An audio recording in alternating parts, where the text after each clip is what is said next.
Trending ngayon sa showbiz ang naging pahayag ni Christopher Min tungkol kina Kim Chiu at Paolo Avellino.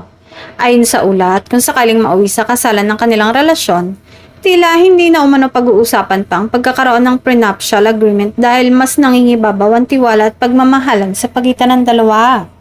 Ayon sa mga lumalabas na kwento, sinasabing malalim na ang pagkakaunawaan ni Kim at Paolo kaya kung darating man ang araw na magdesisyon silang magpakasal, hindi na raw kinakailangan pang pag-usapan ang mga legal na kasunduan ukol sa kanilang mga ari-arian. Para sa ilan, patunay ito ng matatag na pundasyon ng kanilang samahan.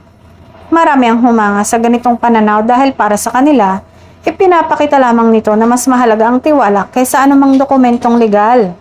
Sa mata ng kanilang mga tagahanga, isa itong patunay na seryoso at totoo ang nararamdaman nila para sa isa't isa. Gayunpaman, may ilang netizens din ang nagsasabing hindi masamang pag-usapan ang prenup lalo na kung ito ay para sa proteksyon ng magkabilang panig. Sa kabila ng mga haka-haka, nananatiling tikom ang bibig ni Kim at Paolo hinggil sa tunay na estado ng kanilang relasyon. Wala pa ring direktang kumpirmasyon mula sa dalawa kung may plano nga ba silang pakasal o kung may katotohanan ang mga kumakalat na balita. Sa ngayon, patuloy na nakaabang ang kanilang mga tagahanga sa anumang opisyal na pahayag. Habang wala pang kumpirmasyon, nananatiling palaisipan kung hanggang saan nga ba hahantong ang tambalang minahal na ng maraming Pilipino.